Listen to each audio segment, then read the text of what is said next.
Hey everybody, it's Matthew. Just a quick note before the show.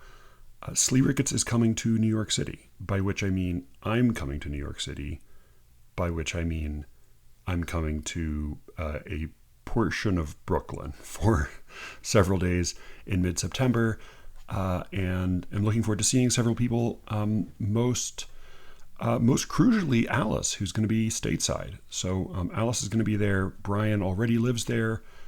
Cameron, I assume, I believe he's studying at that Harry Potter school, so we will probably teleport him in via a fireplace if we can find one. But Brian had the idea of maybe doing a loosey-goosey meet and greet kind of thing at a bar or cafe or hangout place, if they would tolerate that. We are not, to clarify, we're not throwing anything. We're not buying out anything. But the idea was, we thought like maybe if we could name a relatively innocuous time and place that would be fun to go have some drinks and say hi to anybody who happens to listen to the show and live around there, that might be a fun thing to do. In person, we are all just as awkward as you might fear. So don't worry. I assume you are as well. Brian is actually secretly very charming. If you have not gotten the impression yet, he is a dazzling conversationalist in person as well as on the mic. Though he's not much of a nighttime person, so I don't know yet. I'm not sure if what I'm describing is like standing in a hotel lobby at 2 p.m.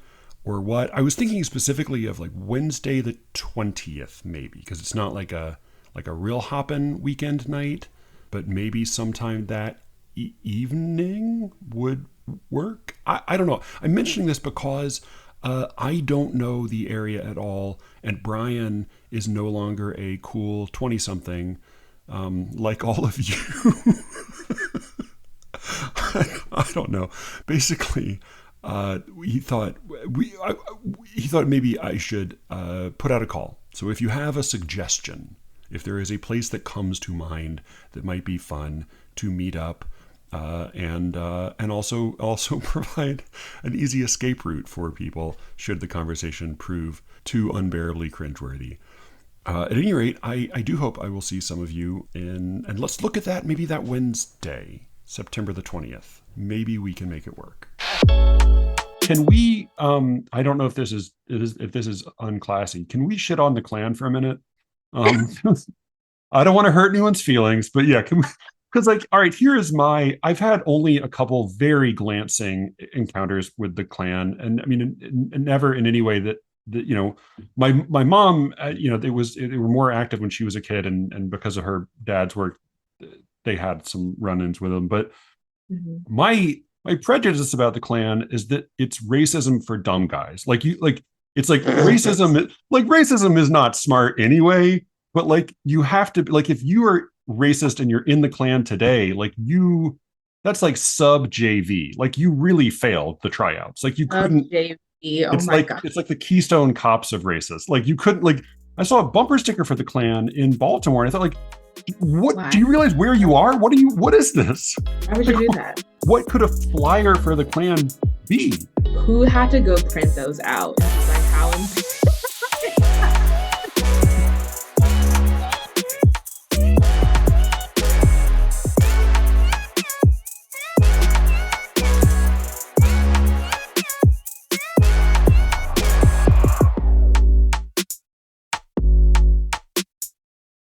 I'm Matthew Buckley Smith, and you're listening to SLEERICKETS. Thank you all for listening, and thanks especially to any of you who have taken a moment sometime this week to recommend the show to a friend, colleague, or passerby. I'm grateful for it, and it's how word gets around. Thanks also to everybody who subscribes to The Secret Show. Go to sleerickets.substack.com, or just you could just put in your email address, and I'll give you a week's access to the show for free, so you can see what it is all about. My guest this week is Dr. Taylor Byas. Her name has come up on the show a number of times before, and I was Thrilled finally to get her on. I took a little minute, but I'm glad it worked out. She was very gracious, and she came on to, well, so before I talk about, I wanted to wait to put this out because when we spoke, her first book collection, I had read her chapbook Bloodworm, which is excellent, but her first book had not yet come out, and it is now out. So her first full-length collection, I Done Clicked My Heels 3 Times, which I think is a pretty great title, and I can only imagine that when she wrote it, she had in mind my voice pronouncing it in exactly this cadence. I Done Clicked My Heels 3 Times from Soft Skull Press. I will include a link in the show notes. Go check it out now.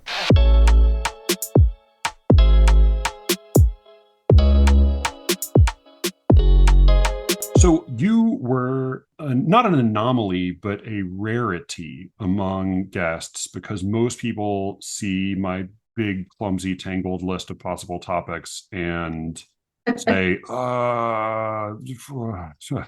let's do something else.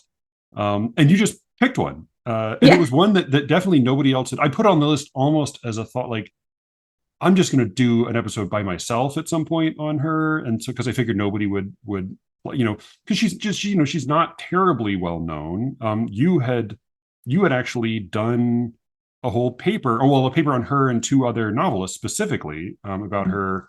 I think her best known book, Plum Bun, a novel without a moral, which is something I wanted to ask you about as well. I have not read it. I only bought my copy this week, but I read the intro.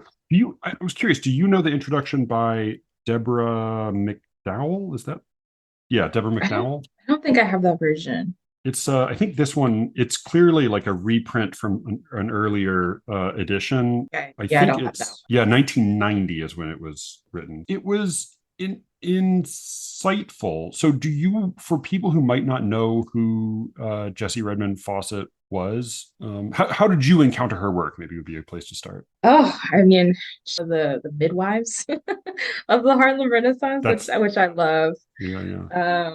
Just a novelist, a poet, more known as a novelist and an editor of the Harlem Renaissance. Yeah, I'm calling on you without warning to give a potted history. But I think that it's interesting you use that term midwife, because that's McDowell talks about that as being, I don't know if it was Hughes who first used that term to refer to in his autobiography. She quotes somebody as like specifically citing the midwives of the Harlem Renaissance. But so Jessie Redmon-Fauset was, as you said, she was best known as a novelist and really an editor. She was the literary editor of Crisis, W.B. Du Bois magazine, from like 1919 to 1926. Here's what blew my mind. After she had spent 6 or 7 years as the literary editor of Crisis, she then was applying for jobs to be like somebody's private secretary. That could just think about like what that kind of resume where that should send you. And it, she was like, had a list of things. She was like, oh, I'm willing to work from home if I have, just like heartbreaking. Studied at Cornell. And oops, like she couldn't get into Bryn Mawr. Bryn Mawr wouldn't have her. So she was the first Black woman to get a degree at Cornell. Just casual. Right. Yeah. Just like thrown in. It's like it doesn't come up. It's just, you learn that along the way. McDowell, so she published poetry in the early 20s, and then I think she stopped. I don't think she wrote poetry after she finished her time at Crisis. Like I think in 26 or 29, somewhere in the late 20s, she stopped writing poetry. She wrote almost no poem after the middle 1920s. So part of what I find fascinating about Fauset, you came to her through this novel, which is, and I think is what I gather, she put her great sort of personal and literary effort and talent into developing as a novelist. That's sort of where she turned to. Plenty of people sort of switch from one genre to another, or kind of settle on one later on.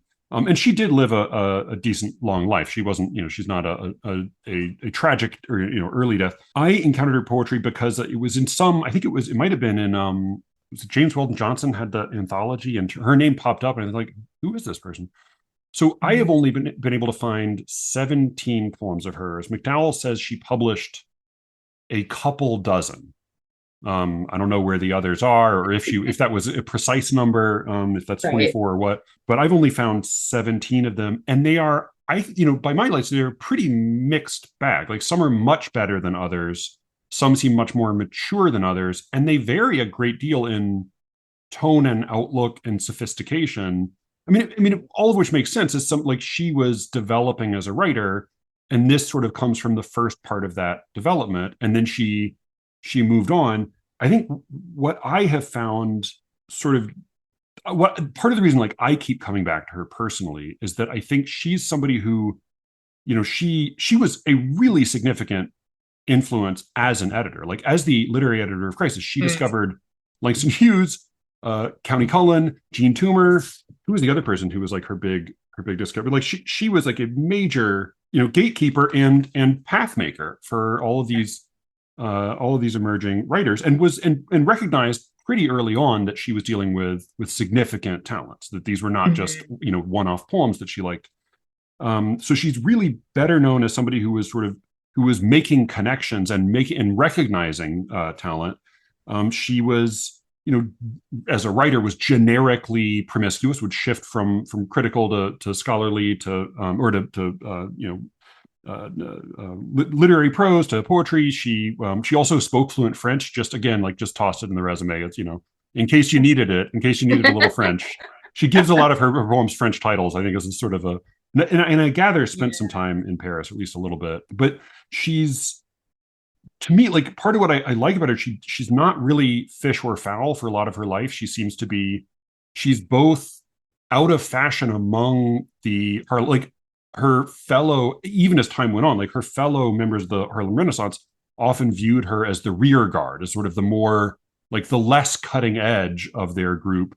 But then she was also out of step with mainstream white culture. That she was sort of she seems to be like the common element was that she was misunderstood and underappreciated for her work, including even her novels, which I think have gotten more attention in the decades since, were often, I think Claude McKay said they were like prim and neat as a button. I mean, he said like sure she said what he said was like she is as prim as a primrose and so are her novels. I think that's what he said of her. I think that's such an interesting thing to say, or even an interesting thing to as a critique, right? Yeah.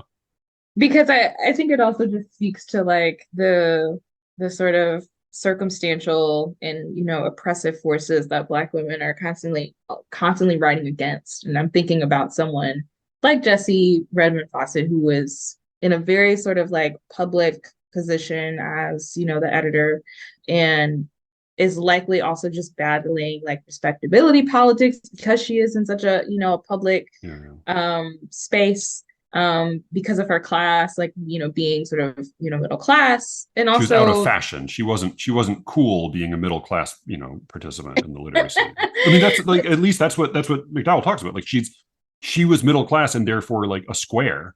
yeah, and I think there are like certain ways that you're expected to show up in your work when you are in those types of positions that I think like forced Black women like her to write about things in a particular way. So I think it's really interesting because I think it's more of her circumstances shaped the work. And then she sort of gets critiqued for being prim and proper, but it's sort of like these societal expectations that are put on her, and these societal expectations of like what type of work she should be producing as someone Yeah, who yeah. is of her class. Yeah. And Um, didn't please anybody. Like didn't please the white mainstream and also didn't please the black avant-garde. Like was not to anybody's tastes.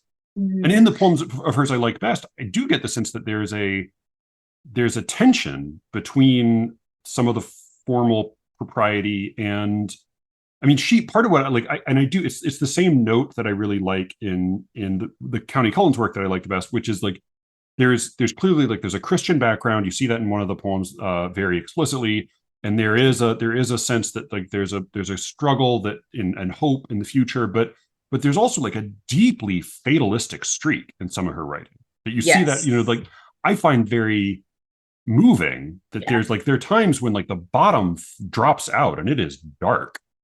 Yeah, the ending of La Vie c'est la vie, like I wish that I were dead, girl. Please. Come on. Yeah. Right. No, that's I mean, that's that note from Cullen, the nothing endures, not even love. And she, she writes about love sometimes in conventional ways, but sometimes in sort of like painfully messy ways, ways that don't resolve necessarily neatly. I think one of my favorite poems of hers, we can look at a few of these. Touche, again, like at least half of them have French titles, is about a love affair in which both of the participants have a history with other people. And there's a significant element of this which has to do with race. And I think it's definitely a poem that every time I read it, it rings true and it makes me super uncomfortable, because I think she's not teaching a lesson. She's just talking about an experience and forcing us to live with it as it is. And I think you could see a version of this which would please a white mainstream audience. You could see a version of this that would please the crisis audience. And she's just writing her experience and then letting it sit there, and we have to deal with it. It seems to be very daring on an emotional level, if nothing else. The interesting thing, when I read a lot of her work, it feels more contemporary than a lot of the writers that I think are writing in a similar time. Like, for example, are you familiar with Georgia Douglas Johnson? Yes, yes, yes. No. No, I don't think so. Georgia Douglas Okay. Johnson. No. Okay. What do I need to know? Give me the outline. Yeah. So Georgia Douglas Johnson is, in my opinion, one of the like most important writers of this era. So The Heart of a Woman is a book that Georgia Douglas Johnson wrote. This was published in 1918, I believe, so kind of right before the Harlem Renaissance began. And so we can assume that most of the big writers of that era probably have, read her work, this book, etc. And I think, and I argue that this book sort of revolutionized the way that women were able to kind of write about womanhood, about, sex, the erotic, et cetera, et cetera. But even so, I think like when you read Georgia Douglas Johnson, for example, I think there's a very distinct stylistic difference that I think is characteristic of a lot of the work from that time. Where if you like read a poem, you know that it's kind of from a different era.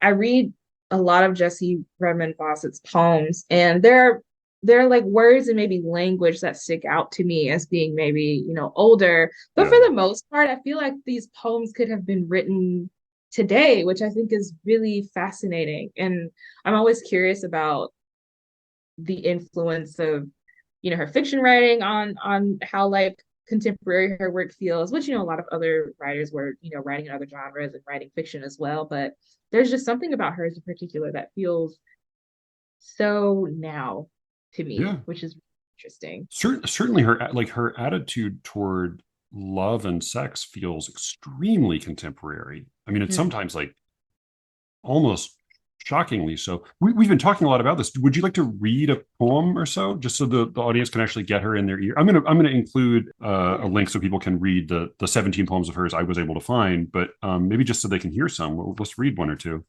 I'll let you go with La Vie, since that's in front of me. On summer afternoons, I sit quiescent by you in the park and idly watch the sunbeams gild and tint the ash tree's bark. Or else I watch the squirrels frisk and chaffer in the grassy lane. And all the while I mark your voice breaking with love and pain.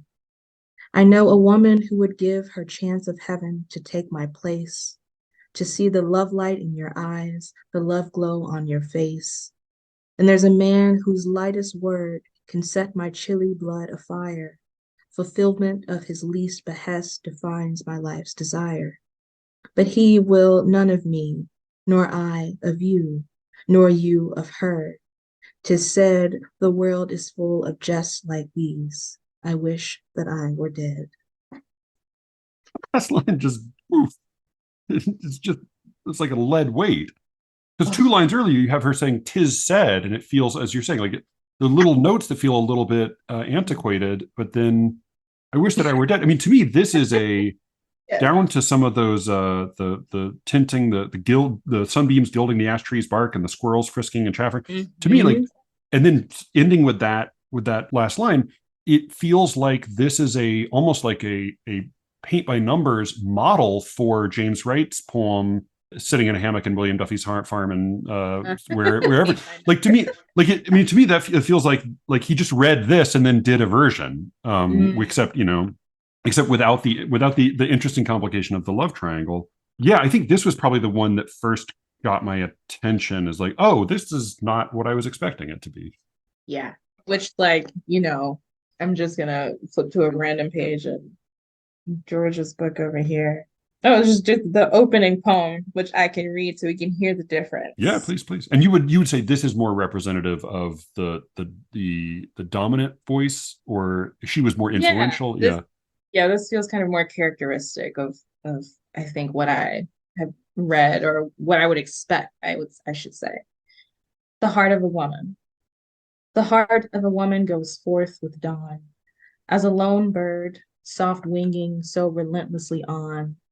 Afar over life's turrets and vales does it roam, in the wake of those echoes the heart calls home. The heart of a woman falls back with the night, and enters some alien cage in its plight, and tries to forget it has dreamed of the stars, while it breaks on the sheltering bars.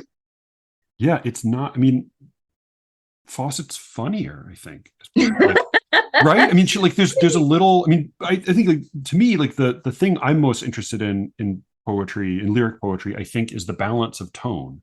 Like, the management of tone, which is so delicate, and it's so easy for it to get outdated. And there are places where Fauset's poetry feels a little bit corny. It's like it's lost its currency a little bit, but then so much of it retains enough, like, spring and bite, that it still makes sense today.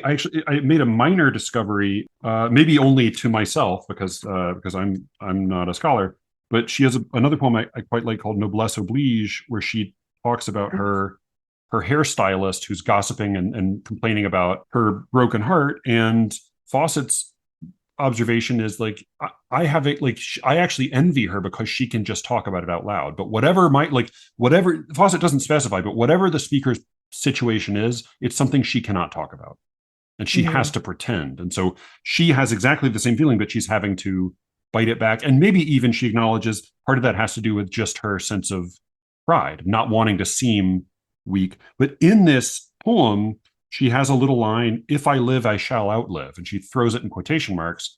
And she has a couple other poems where their quotation marks come in, or she's quoting Lolotte, the hairstylist. So I missed it the first few times, but I came back to it today and I looked it up. And that's one of these lines. Like, there's so many lines of Sappho's that exist only in the writing of other writers. And so I don't think this is comparable to Sappho, but this is a line that at the time would have been very well known. It's from Edith M. Thomas, whom I'd never heard of, but apparently, I mean, here's just like a little bit of her bio, just for context. Is Edith Thomas? She was like a generation older than Fauset. In 1887, she moved to New York City, where she worked for Harper's and Century Dictionary. She lived in New York for the rest of her life. She published over 300 poems between 1890 and 1909, which is extremely impressive, unless you're Taylor Byas, in which case, sort of this was a slow decade or two. Although the demands of the leading literary magazines constantly exceeded her supply, on her death, she was called one of the most distinguished American poets by the New York Times. And this woman, never heard of her, not a trace. And in fact, when you look up this line, the first several hits are Fauset's poem, not hers. Like, the poem that this is taken from has survived much better in Fauset's work than it has in hers. And I went back and read it, the Edith Thomas poem. So this is the Edith Thomas poem she's citing, which would at the time have been so famous. It would have been like that, "Someday I will love ocean falling," like one of these lines that's so well known at the time, you don't even have to cite it because everybody knows it. So I'll just, for contrast, again, here's the Edith Thomas poem, and then I'll read the jessie-redmon-fauset, so you can just hear this difference in voice. This is "The Burning Heart" by Edith Thomas. "I, whom the fires of life each day do heat to pallor, I who sway forever in the breath of strife, not master, but the slave of life. A burning heart I bear, yet death will full extinction give, or kindly age a bound will set. So if I live, I shall outlive, and if I die, I shall forget. I shall not always care. Not then as now at anger's shock, this burning heart its walls shall knock, nor shall its hopes or darken soon, amidst a crucifixion noon, waste into moaning air. I, passion's compassed fugitive, shall find release or refuge yet, for if I live, I shall outlive, and if I die, I shall forget. I shall not always care. So it's another poem about, being in love and wanting it to burn away over time. But I mean, by my lights, it's very stilted. It's full of abstractions. It doesn't have a lot of. It certainly doesn't tug on my heartstrings at all. In fact, the only part of it that to me has a little bit of a snap to it is if I live, I shall outlive, and if I die, I shall forget. Like to me, that's the only part that sort of feels like, well, it's got a little bit of something. And that's what Fauset plucks. Here's Fauset's poem quoting that, and in this, she's like quoting a much, much more famous poet. And so you hear the difference in voices, though. This is Noblesse Oblige. Lolotte, who attires my hair, lost her lover. Lolotte weeps, trails her hand before her eyes, hangs her head and mopes and sighs, mutters of the pangs of hell, fills the circumambient air with her plaints and her despair, looks at me. May you never know, Mamselle, love's harsh cruelty. Love's dart lurks in my heart, too.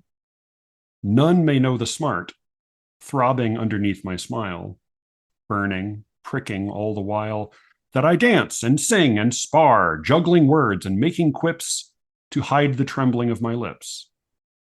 I must laugh. What time I moan to moon and star to help me stand the gaff. What a silly thing is pride. Lolotte bears her heart, heedless that each runner reads all her thoughts and all her needs. What I hide with my soul's life, Lolotte tells with tear and cry, blurs her pain with sob and sigh. Happy Lolotte, she. I must jest while sorrow's knife stabs in ecstasy. If I live, I shall outlive. Meanwhile, I am barred from expression of my pain. Let my heart be torn in twain. Only I may know the truth. Happy Lolotte, blessed she who may tell her agony. On me a seal is set. Love is lost, and bitter ruth, pride is with me yet. I mean, to me, this just sounds so much more human. It's so much more specific. There's a scene we can imagine. And I have a much better sense of the characters. I care about Lolotte. I care about the speaker in a way that I can't even get my bearings in any kind of, personally with Thomas's poem. And in fact, the parts of this poem that I think are weakest are the parts that are most in the style of Edith Thomas, of the prevailing poetry of the time. And it's almost like when she gets reminded of Edith Thomas, that's when the poem falters a little bit. Whereas when it's in that earlier voice that feels very true, I mean, it just feels very confidently authentic to this speaker. I think the poem's at its strongest. I wanted to ask you for a couple of reasons, both because you are a young emerging, but I don't know, emerging. It's hard to know what emerging means anymore. But like you're a young poet, you're publishing. This is going to be your first full length book, correct? You had a chapbook, Bloodworm, which is very good. Thank you. And actually looks nice too. It doesn't look like shit, which is you can't say that about every chapbook. And designed the cover. Woo! Yeah, and the new cover of the new book looks like it's really designed like on purpose and not just in some guy's basement. Which is again like you can't say that about all poetry books. So you're a young emerging poet. You're also a scholar, and there is I think part of the thing I always have trouble with when it comes to scholarship is that there's a scholarly perspective on poets that I can't ever get my head around, which is able to look from the bird's eye view. It's able to look from a distance. It's able to look and say, like, here's who's important, here's who's major, here's who's minor, here's what influences what, here's what counts. And then there's a writerly perspective, which is you're both always among peers and you're always a pirate because you're always trying to steal stuff you can use. And so I think when I'm approaching a poetic giant, it's a little harder for me to get a sense of like what the actual success and failure and struggle and tension and frustration of daily life and daily life as a poet would have been like. I think Fawcett, partly because she chose to move on and develop as a novelist. She didn't fully develop as a poet. So we have this sort of promising work. Some of it is much better than others, but it's sort of, you can see it getting there. I find her very approachable as like a peer. Mm-hmm. And as somebody who's like, she's developing, I'm still trying to develop. How do you look at your work, the work of those you admire, the work of those who you might find interesting, but not necessarily? Like, my guess is you're not going to model yourself on her as a poet, but you see something of value in her. How do you balance all that as a scholar and a poet? Mm. Or what does it mean? Or you could just tell me I'm thinking about it wrong, which is also something plenty of people told me. I don't know if you're thinking about it wrong. I definitely think the way that I have thought about or situated myself among others has changed over time. I do think that when we all start, and I mean, I say start because there's like no timeline or no sort of benchmark of when we like stop being starters. I like, the emerging thing. Like, what does it mean to emerge and to be emerging? And then like what comes after that and how do we distinguish? Yeah. But I remember very early on also feeling very intimidated by my giants, the inspirations, like Patricia Smith, for example, who is, one of my biggest poetry superheroes, in whose work I just admire. And I always would read her poetry and be like simultaneously in awe and just like terrified at how fantastic it was. But I think as I just wrote more, and I think as I was in space with other writers more and more, I just think that perhaps, how do I want to word this? I think that the more that I've been in spaces with other writers, I've realized just how poisonous the whole comparison game has been to my own writing. Yeah. I think that's what I'm Yeah. trying to get at. I don't, the whole I wish I could have written that poem, which you still read a poem and you get a pang of that, like, man, I wish I had written that poem. But I think also like that sort of mindset was really distracting me from what mattered to me and what really concerned me.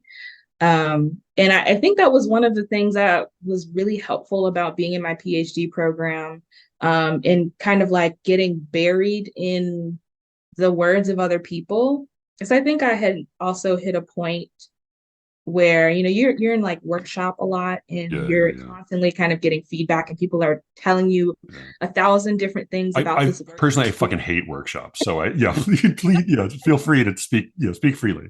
Like there people are telling you a whole bunch of different things about this thing that you're trying to figure out. And a really wonderful friend of mine and a fantastic poet, Marianne Chan, we talked about this before, and she sort of put it as like, I could not hear my own voice over like the voices of all these other people that I was like now internalizing after just so much workshop. Like you just kind of struggle to hear yourself again. And I think comparing myself to other writers also kind of got like that. Like I was just so caught up in all these other influences or just wanting to sound like, be like, et cetera, et cetera, et cetera. And I was kind of like losing grip of my own sort of internal sense of what I'm trying to do, what I'm trying to dig at, what is at the heart of this thing that's on the page. And so just kind of losing myself in other people's work, I think really allowed me to reconfigure and resituate myself and to relearn what it was that was important to me. Because these aren't people that are talking to me about my work. I'm just kind of having the chance to float towards what draws me, what draws me in, what feels magnetizing. And so I also think that scholarship has been a really good balance for me in that sense of allowing me to kind of come back to myself. I think scholarship allows me to do that, especially when I am constantly in community with other people and I do teach workshops and I am always in spaces where we're talking about poems and I'm sharing my work with, my group of friends and, they're giving me feedback, which, they know me pretty well, and they have a sense of who I am as a writer. So it's different than maybe being in a workshop with people that don't know me, but it's still another influence nevertheless. And so I think scholarship always just recenters me. And that has been a really beautiful thing to learn about myself. And I think it has been a really huge gift to give to my work. Do you think it recenters you in giving you just greater perspective? You're not down in the workshop suddenly, sort of up in the tower looking out over the landscape. Yeah, greater perspective. I think sometimes we are writing towards and responding to influences and histories and ancestries before we even know what they are. And I found Yeah. that that was very true for my work. And when I sort of got to dig deeper into it, for my exams and for my dissertation, it was like, oh, this is who I'm speaking to. Now I know who I'm talking to. Now I know who's on the other line. And so then I could just be kind of more direct, more informed in the things that I was already trying to do, but maybe I just didn't have, language resources for. So it was like finally picking up the phone. It was finally answering the call, that had been ringing in the kitchen for so long. And finally having that conversation. Like that's kind of what it felt like. Did you find there was a significant change in your work? What was how would you characterize that change? Like what turned? What happened? What's different? Yeah.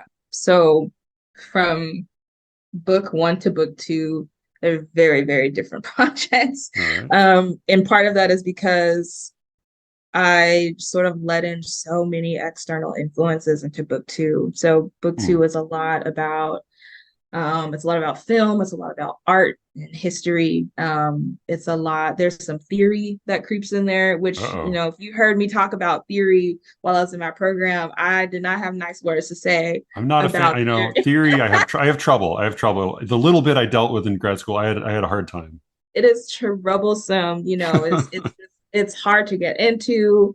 It's purposely written to kind of turn you off from. It's a mess. And so when I found myself writing poems that were like inspired by theory, which I did not like, I was like, oh, something weird is going on. But again, the poems that came from that were poems that I never would have been able to write had I not like been in that space, had I not, been deep in the theoreticals and the Derrida and all of the deconstruction, all the Yeah, terrible things. yeah. So yeah, so the poems that I'm writing now, or the poems that I wrote largely for book two, were extremely different. Like I think people who have seen that book will remark that it's a very, very different book, that there was definitely an evolution that took place in the like 2 years that it took to write it. In terms of And voice, form, tone, style, what kinds of things are changing, do you think?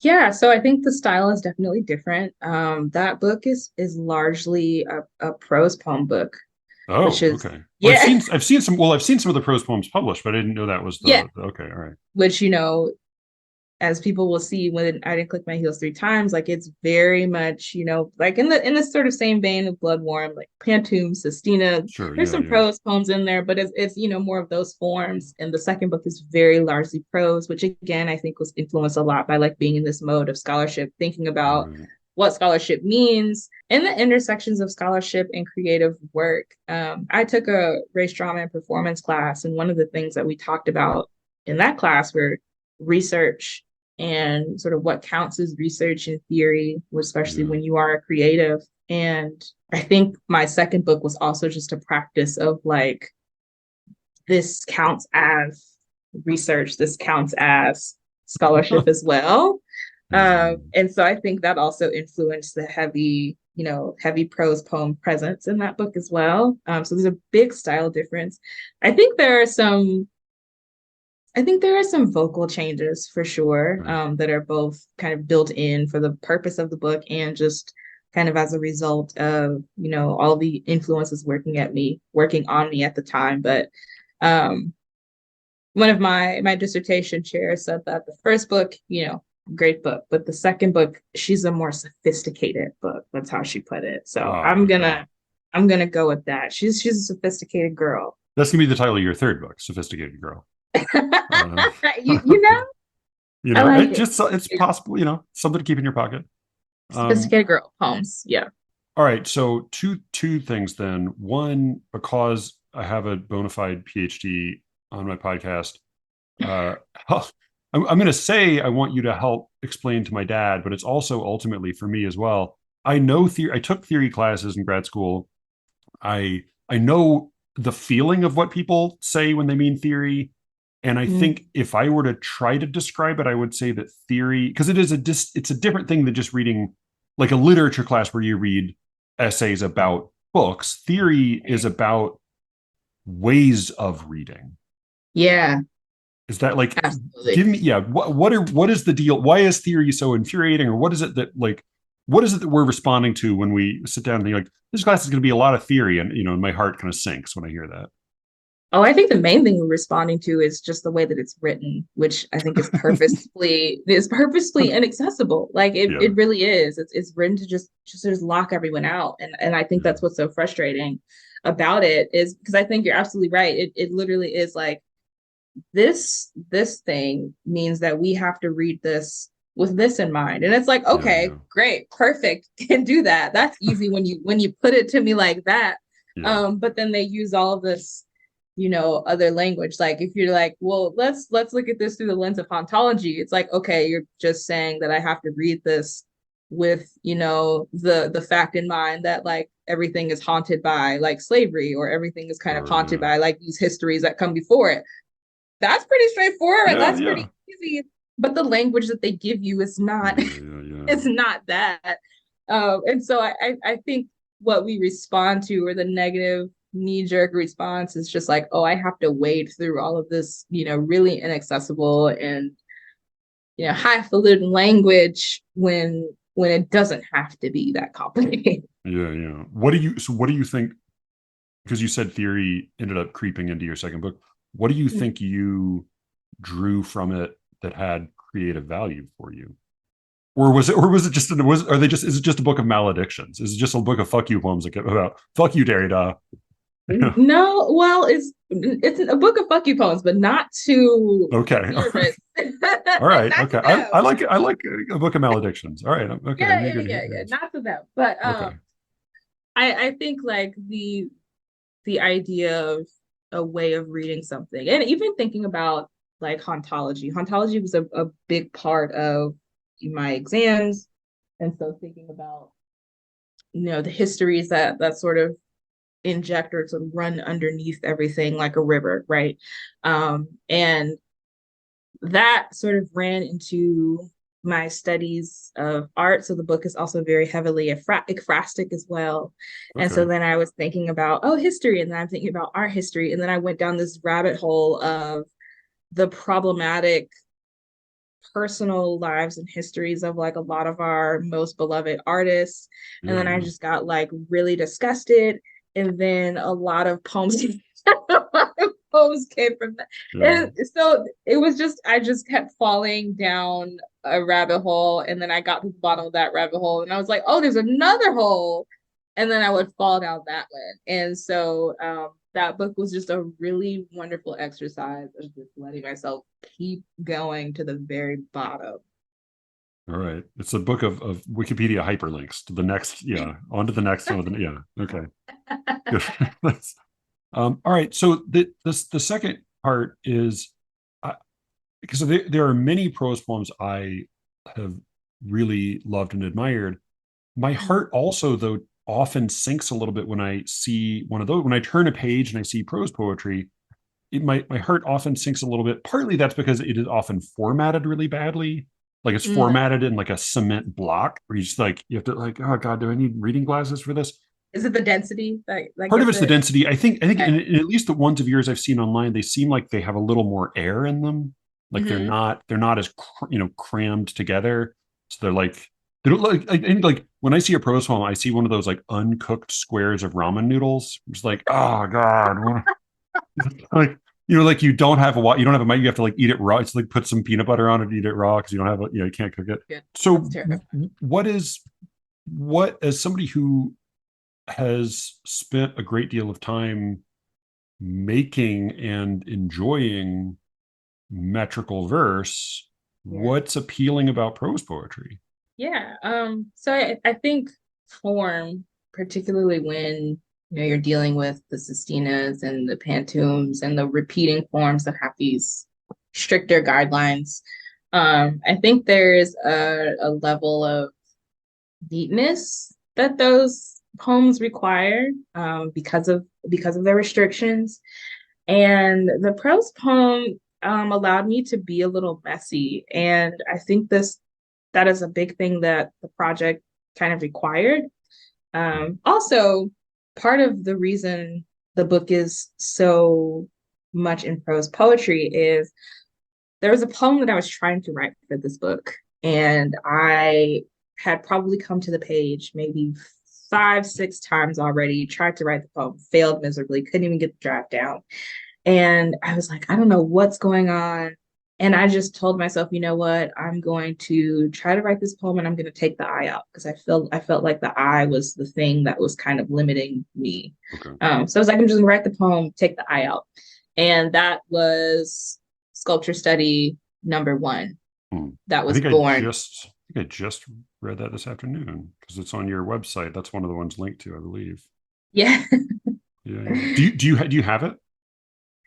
Yes. Yeah, I can.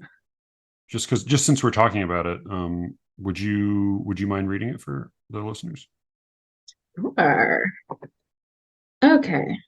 So this is sculpture study number 1. And this is the one you wrote this with the first person, and then you removed the first person from it. Yes, I was trying to write this okay. poem. First person couldn't do it, took the first person out, and finally sculpture study 1 was born. A woman's real first lesson about her body is nothing to write home about. The second lesson, one of colonization. It happens in a big city, the sidewalks gone half dust, and the woman believing for once there is something for her to claim. This complex ecosystem of space, improvised measurements to guess by, the swing of a tote bag, a soft circumference of hair. The woman is eyeing her way to the J train when a man made faceless by the crowd grabs her ass. There are 2 options, be crazy or be quiet while the incident reworks the DNA. There is one option, because the silence sires some sort of madness later. Right there on the corner, she stops, marbles against the summer heat, eases her hair from its rubber band to let something free. The faceless man hurts her to still life, an inanimate thing bedazzled in all of the city's wet offerings. The day's earlier drizzle still drying, the human air relentless stickiness. What are we allowed to really be when we hurt in public, human or statue?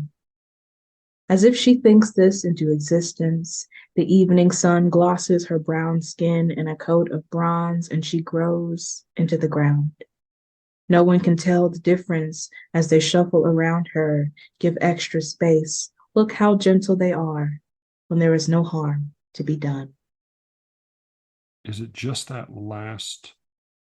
the second to last sentence that has the explicit, or seeming to me it reads like an explicit nod to like the Daphne story or the stories of women turned into trees because they were being almost always because they were being chased by some man or god. I think, like thoughts and guesses and questions, but something I'm always interested in is what effect does the poet want the poem to have on the reader? And I like it's part of what I admire and find like promising and sometimes frustrating about Fawcett is her implied answer to that question, which I find myself mostly pretty sympathetic to. How do you think about that with, say, like this poem? I think for this poem and for a lot of the poems in the project, I want to have this moment of kind of like startling / uncomfortable recognition. where either you recognize this moment of violation, or you recognized yourself as the agent or the doer of some said violation that you maybe didn't realize was a violation. That, you know, a lot of this book is about like who gets to be watched and who does a lot of the watching, whose trauma and whose violations are always on display, right? Which I think is more prevalent as, you know, social media becomes what it becomes, and we're always bombarded with, you know, certain violations. And thinking about the last few years and the sort of things that I've been bombarded with and I've had to see about, you know, Black people on social media that should not be public things at all, right? And again, like, you know, the part, right, the man hurts her to still life, again, going back to the art, the conversations about art, museums, these artists who, you know, would sometimes travel to other countries and paint these women and violate them in just the very act of like invading their privacy, in painting them in this way. And so you're talking about like Gauguin, or I'm sorry. you're talking about like Gauguin? Yeah, that's actually one of that's one of the artists that I talk about in the project. Okay. So like all of these ways that our sort of traumas and violations are constantly being watched. And so there's like a moment of recognition as someone who maybe has been violated in a similar way, a moment of recognition of like someone who maybe has done the violation, but then a moment of recognition as someone who's doing the watching and who's uncomfortable doing the watching, and maybe is questioning now, like, why am I privy to this? Why do I have access to these things? So all of these different layers, I think, of recognizing maybe the self, or recognizing a sort of like, I'm maybe not supposed to be here. And yet I am, and yet I'm drawn in, and yet I'm, you know, invested and curious, and I want to know, you know. I've been thinking a lot about this question of art as an agent of moral or political change. I know that there are people who have different opinions about that, have talked on the show. You know, I'm often of the mind that even if poems should change the world for the better, they don't always have that ability. But part of what I think I like about this poem, and you know, the most memorable of the poems of yours I've read, is that it is like part of this poem ostensibly is like giving a third person lesson. I mean, like, you know, a woman's first lesson about her body is nothing to write home about. I mean, that is also like the first line of a lesson you are giving on a woman's first lesson about her body.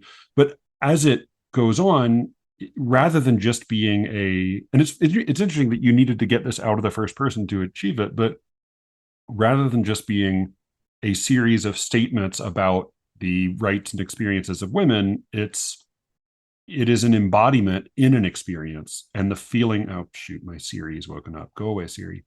Like my experience reading it in sort of finding myself in her role is one increasingly of feeling trapped, down to the like catch-22 logic of, you know, there are two options: be crazy or be quiet, while the incident reworks the DNA. There's one option because the silence says some sort of madness later, which basically means like your options are two: be crazy or later be crazy. And like that's the progression of the poem, is toward you know, being trapped, being still, becoming an inanimate object, until both because she's no longer maybe attracting attention in the same way, and because she sort of unselved herself. There's no harm being done at the end because she's now stopped being a person. She's become like not able to be herself. She's now an object rather than a subject. And I think it is because I can experience that from the inside, experience it as a lyric, right? Like it conveys a felt experience to me rather than simply telling me lessons and facts that I should learn, that I think it has some effectiveness as a poem. Do you think of yourself or your interest in poetry as being explicitly political, or as having political goals? Oh yeah, Okay. absolutely. Well, yeah, tell me, please. And also always, please, like everybody, if you people on the podcast are now know that they should feel comfortable telling me I'm wrong. So I hope you will feel that comfort as well, because it's not, you know, I'm frequently wrong. No, but yeah. no. My poetry, I think, is definitely political. You're thinking even just about Bloodworm and Mhm. like something like my Twitter feed becomes too much, and the kind of like explicit exploration of what's going on in the world. But also that project was really just me coming into like, okay, this is what it means to situate myself as a Black woman in this world, and a Black woman on the page. This is what it means to consider what geographical location does and affects my experience in this world, and what that looks like. And also, I was in Birmingham during the 2016 election, and Ah, okay. so part of the book is speaking to that experience as well. What was that like? I'm curious. I mean, like just being, yeah, because Birmingham, I've spent most of my life in the South. I've spent almost no time in Alabama, so I don't know Yeah. Birmingham at all. Yeah, so Birmingham, I wanna say that I love Birmingham. Birmingham is a really wonderful place to be. The disclaimer first.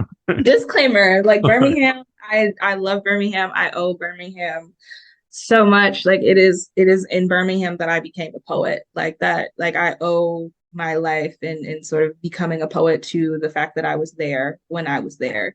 Alabama as a whole, so when you sort of get out of Birmingham, that was a little scary. But Yeah. being in Birmingham during the election, and even like in the days and weeks after Trump won the 2016 election, was a really interesting time because Birmingham, like UAB is kind of like middle of the city type of thing. So you have this university that's pretty diverse, right? Yeah, yeah. And you have people that are obviously like, very liberal and obviously care about the well-being of the students of color on campus, and were very understanding and kind and considerate during that time. And then you also had like, friends and loved ones who were finding like KKK flyers on their cars. And then there was an What? uptick of, like there were uptick of like those kinds of posters around campus. And those sorts of things are happening. Like I got called, the N-word at the gas station What? the morning after. So, I think those things were obviously very instrumental in shaping Bloodworm, of course, because here I was, in Birmingham and going to college there, and for the most part feeling, pretty safe in that experience. And then how quickly that sort of net of safety kind of disappeared when something like that happened, or how quickly sort of like the heat of the mob lurking in the shadow kind of revealed itself was really, I think, jarring for me.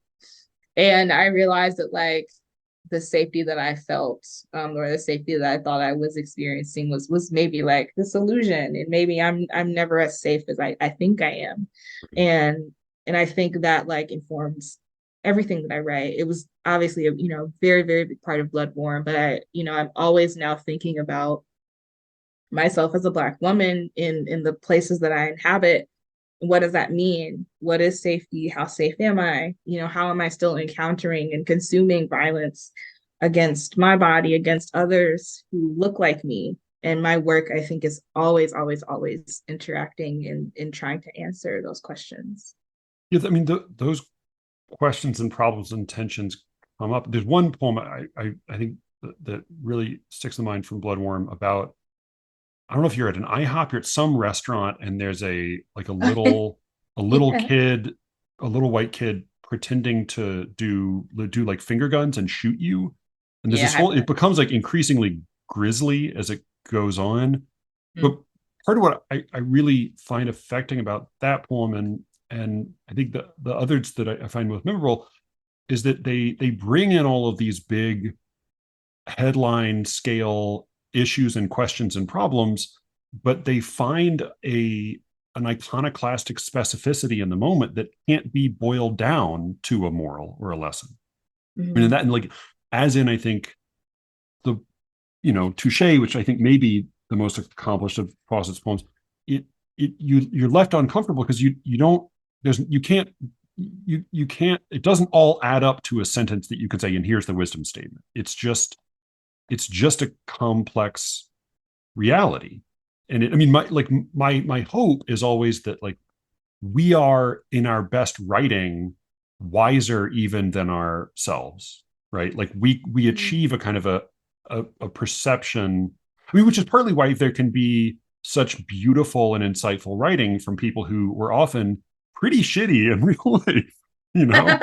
Yeah. Like, all right, that was my conversation with Dr. Taylor Byas, but I realized I mentioned a handful of times in our conversation a particular poem, Touche by Jessie-Redmon-Fauset, and I don't think I ever ended up reading it, which is unfortunate.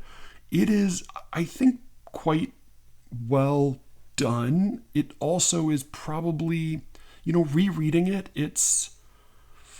I don't know. It's at this point I've looked at it so much it's hard for me to see it clearly. It does have the sound of a poem of a different era. It is written in anapaests, which makes it's very easy for it to take on a sort of a lighthearted tone. The rhythm ends up being similar sounding to, Dr. Seuss wrote in amphibrachts for the most part, and this is in anapaests, but the two strung together can end up sounding pretty similar. So I'll read it for you. You can see what you think. I'll just say part of what I like about it is that it doesn't seem to resolve the problems that it introduces. It's a conversation between two lovers, or it's a one-sided conversation. A woman asking her lover questions, and it's sort of like if you read John Donne's poem *The Flea*, there are answers or implied answers in between different sections of the poem, but you never hear the lover's voice. You just hear him. And in this case, similarly, you hear her speaking to him, but you never hear his answers. You just get suggestions of them, whether they're verbal or not. So she is asking him about why he praises her in specifically the way he does. This is sort of a deconstructed blazon, right? A poem in which the poet enumerates the lover's body parts. This is sort of a version of a blazon, because he praises her body parts in a specific way that kind of, it sticks in her craw, and she asks him about it.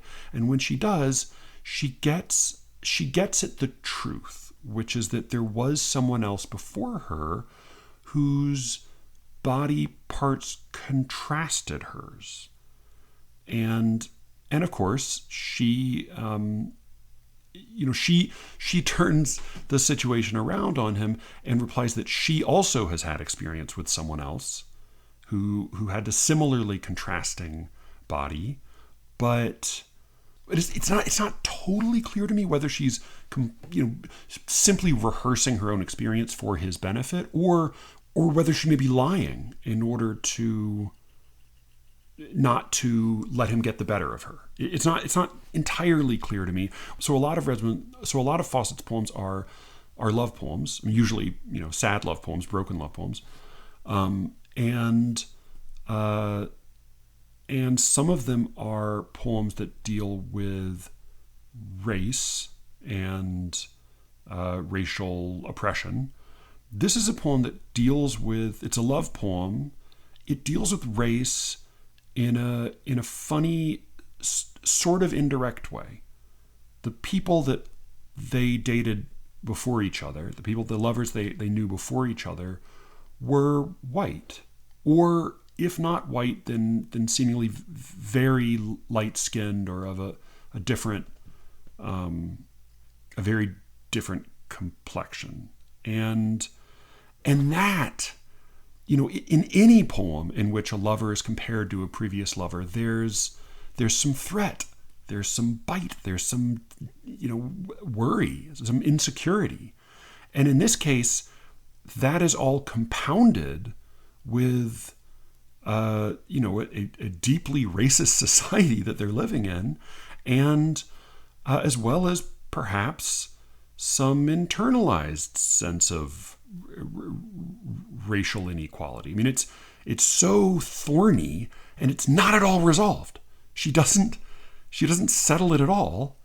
you just hear the voice of the lover insisting on her say, right? Insisting that that she had the experience she had, that she both accepts her new lover's assessments and maybe challenge and maybe wants a little more from him, wants a little more honesty, but you don't get any kind of resolution of all these problems. And I think just for the sheer richness of the social situation, I find this to be a really stirring poem. And even even if the sound of it feels too sing-songy or too or cloying or old-fashioned, I think the way that she sustains all of these problems in a lighthearted tone without ever letting them quite come to rest, I think it's an achievement. I think this is one that I can't get out of my head quite entirely. And so I'm going to share it with you, and then I will sign off. So this is Touché by Jessie-Redmon-Fauset. Dear, when we sit in that high, placid room, loving and doving as all lovers do, laughing and leaning so close in the gloom, what is the change that creeps sharp over you? Just as you raise your fine hand to my hair, bringing that glance of mixed wonder and rue, black hair, you murmur, so lustrous and rare, beautiful too, like a raven's smooth wing. Surely no gold locks were ever more fair. I was a little bit inaccurate earlier when I said that we don't hear from the lover. We do hear him when she quotes him. So this is her quoting the lover to her. She says, speaking to her, this is what he says to her. He says, black hair, so lustrous and rare, beautiful too, like a raven's smooth wing. Surely no gold locks were ever more fair. That's what he says to her. And as we learn, he says it frequently. And that's what catches her attention. So I'll start over real quickly, but she starts by noting this change in him and quoting his own words back to him. And then she asks him about that. All right, here's Touché. Dear, when we sit in that high, placid room, loving and doving as all lovers do, laughing and leaning so close in the gloom, what is the change that creeps sharp over you? Just as you raise your fine hand to my hair, bringing that glance of mixed wonder and rue, black hair, you murmur, so lustrous and rare, beautiful too, like a raven's smooth wing. Surely no gold locks were ever more fair. Why do you say every night that same thing? Turning your mind to some old constant theme, half meditating and half murmuring, tell me, that girl of your young manhood's dream, her you loved first in that dim long ago, had she blue eyes? Did her hair goldly gleam? Does she come back to you softly and slow, stepping wraith-wise from the depths of the past, quickened and fired by the warmth of our glow? There, I've divined it. My wit holds you fast. Nay, no excuses. 'Tis little I care. I knew a lad in my own girlhood's past. Blue eyes he had, and such waving gold hair. Yeah, and rereading it, I think I've slightly adjusted my opinion. So I do think that I think they probably are both telling the truth. And it's because, so there are a couple nice little things she does with image late in the poem, stepping wraith-wise. So the specter of the old girlfriend is a ghost, but that because color plays such a big part in the poem, the whiteness of the ghost seems is something that Fauset is making use of for her own poetic purposes. This is a white ghost in more than one sense that appears from the past. And then just because I did a little thing for Alice's show about the Aeneid, and she had a poem about Dido that we talked some about, and that line from the Aeneid, agnosco veteris vestigia flammae, I recognized the traces of the old flame, which is where we get old flame from. What she's saying there is that, she used to love her husband, and she had a deep passion for her husband, and then he died, and the passion died. And when she meets Aeneas, when Dido meets Aeneas, he stirs that old passion. The embers wake up, right? The old flame is alive again. It's not that an old boyfriend is the old flame. Here, Fauset is sort of using the construction old flame, which I believe was in use in our contemporary sense at the time, but she uses it in a way that sort of reconciles it with Virgil's meaning, right? The old flame, the old love, is the fire that's being stirred now, in the chest in the heart of the lover. Did she come back to you softly and slow, stepping wraithwise from the depths of the past, quickened and fired by the warmth of our glow? So she's given life. It's also kind of a nice, it reminds me a little bit of in the Odyssey, the ghosts are given life by drinking the blood of the hot blood of the recently living, quickened and fired by the warmth of our glow. So our own passion is sort of what wakes up that old flame. And then I do think, because she saves it to the end, and it's not, I think that the poem, if the poem is just a snappy comeback, hey, I slept with a white guy too, then it's, that maybe I'm wrong to dismiss that possibility now, because I think probably all possibilities are there, but I do think it's a much, I think it's a richer poem if instead this is a poem of consolation. Saying, nay, no excuses, 'tis little I care. I knew a lad in my own girlhood's past, blue eyes he had and such waving gold hair. So, okay, all right. You probably can't resolve this into one meaning, but I do I love the possibility that this is her consoling him for having, the old flame, that old love. Maybe it's never entirely resolved, and I have my own, and I know what it's like. And maybe she knows what it's like also to have the kind of the conflicted feelings about race that he does.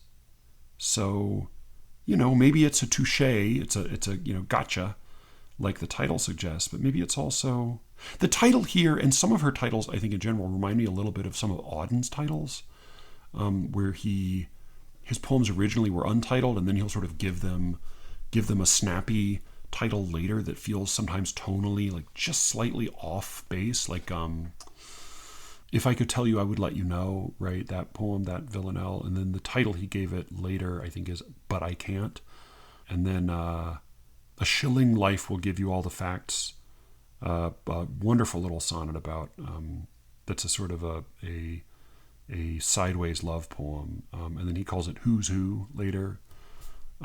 Lullaby, at least he just called Lullaby, which was, he kind of kept it simple with that one. But here as well, I don't know if Touche is sort of a slightly defensive title, like it's a little jauntier than its own good, or it's a little jauntier. It gives the lie, it reveals maybe the sentimentality beneath the comeback. But I love the sense that she's actually just consoling him. All right, I'll read it quickly one more time and then get the fuck out of here. All right, Touche by Jessie-Redmon-Fauset. Dear, when we sit in that high, placid room, loving and doving as all lovers do, laughing and leaning so close in the gloom, what is the change that creeps sharp over you? Just as you raise your fine hand to my hair, bringing that glance of mixed wonder and rue, black hair, you murmur, so lustrous and rare, beautiful too, like a raven's smooth wing. Surely no gold locks were ever more fair.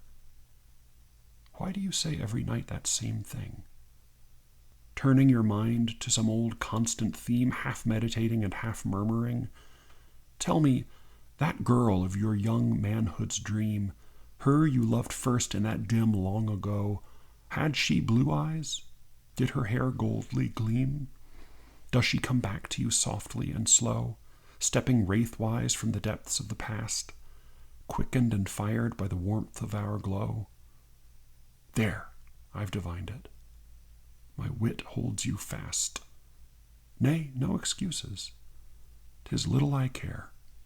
I knew a lad in my own girlhood's past. Blue eyes he had, and such waving gold hair. So that was this week's show. Thank you again to Dr. Taylor Byas. Please do go check out I Done Clicked My Heels 3 Times from Soft Skull Press. Thank you all for listening. You can reach me, as always, at SLEERICKETS@gmail.com.